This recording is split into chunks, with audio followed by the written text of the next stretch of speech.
What up, people? Thank you for tuning in. It's Beer Monster o'clock. And I've got a Welsh lager to try here. I'm not sure I've ever tried me a Welsh lager before. So, yeah, this would be interesting.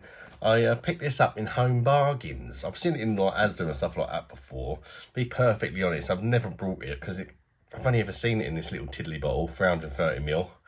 No, that's not going to feed me, is it, really? But I see it in the Home Bargains for a lot cheaper than I've seen it in Asda and that. I ain't paying no £2 for 330ml bottle of lager, you know. But I will pay £1.19, which is what I picked it up for in Home Bargains. So I thought this is my chance to try it and see if it's any good. But for God's sake, make it in bigger bottles. Even if it is good. You know, I want a big bottle of beer or a big can of beer. Do it in cans or something. It's annoying. I want a pint, or at least close to a pint, and I can pour it aggressively and get a bit of head or whatever. We've got a beautiful gold bottle cap there. Loads of effort gone into that one. Yeah, £1.19 as I say. It's 5% ABV, this one. It is Wrexham Lager Export. These are, of course, brewed in Wales. But yeah, also another reason I ain't picked it up. Let's face it, British brewed lager is pretty terrible, isn't it? Good examples of that will be these sort of foreign beers, which are now brewed in the UK, which don't taste nowhere near as good as they used to.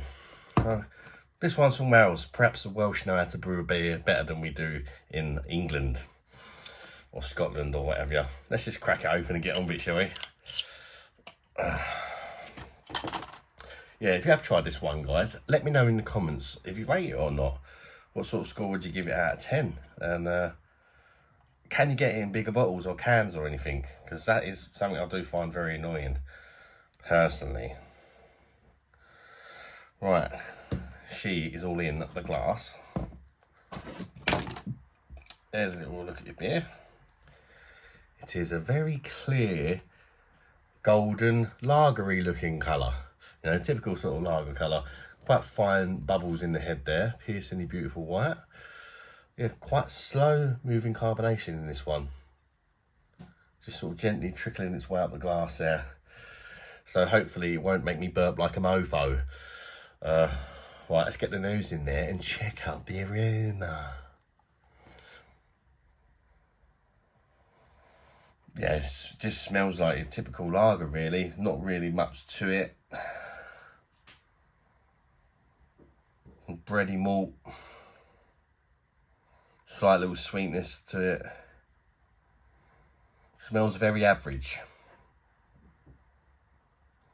Perhaps a little touch of citrus as well. Yeah, I mean, as far as lagers go, it smells alright, I suppose. Comparing it to what else is available out there. Anyway, let's chuck her down the neck and see if it tastes any good. That's all that matters, guys, isn't it? Cheers, everybody. How'd you say cheers in Welsh? Let me know in the comments. I ain't got a bloody clue. Bosh.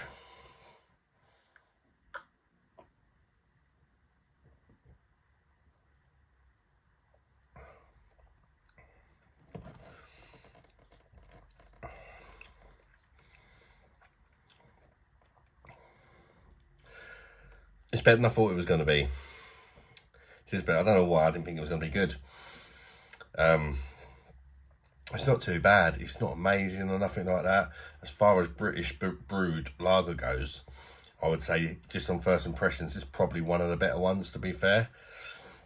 Not that that's really saying much, though. One of the better ones of a big pile of steaming turd isn't exactly a compliment as such. But at least it's better to be one of the better ones than one of the worst ones, isn't it? You know? Let's go again.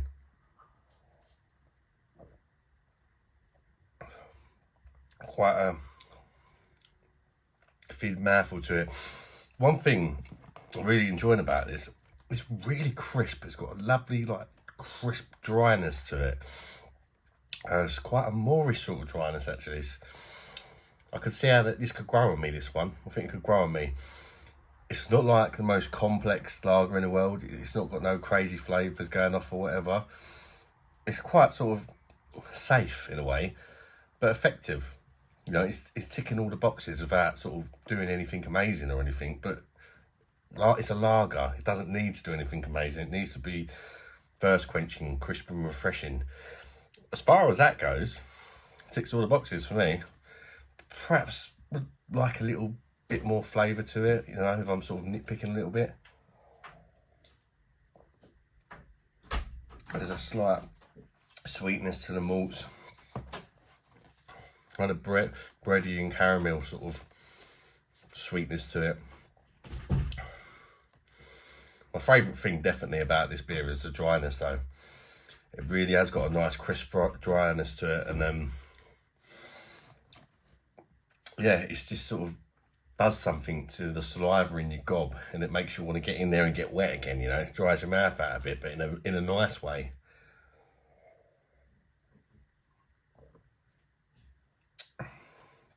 Little touch of citrus as well. There's no real bitterness to it. For me, that would perhaps take it up to the next level, personally. It's reminding me of a Pilsner, but without the bitterness. Not really getting no bitterness. So, you know, it's a bit sort of samey throughout the tasting process, but that does make it really easy drinking and refreshing. But I like a nice on a personal level, I like a nice bitterness on the end. So that's a personal thing. Not everybody likes that, do they? So yeah, to summarise, refreshing, inoffensive, easy drinking, relatively good lager. Definitely one of the best British brewed like macro lagers out there for me, this one, that I can remember trying anyway. Hopefully they do it in bigger bottles. Yeah, I don't mind that. I actually quite like that. It's the more I'm having of it, the more I'm sort of warming to it and thinking, yeah, I could quite happily, like, I've had a few more bottles of that in the fridge. I could quite happily sit here and drink about 15 of them, no worries, because the bottles are so bloody small. Yeah, again, let me know what you think of this in the comments, guys. I hope you've enjoyed this review, and hit the like button if you have, and consider subscribing to the channel, and check out some more of my content. Till next one, guys. Bye-bye, darlings.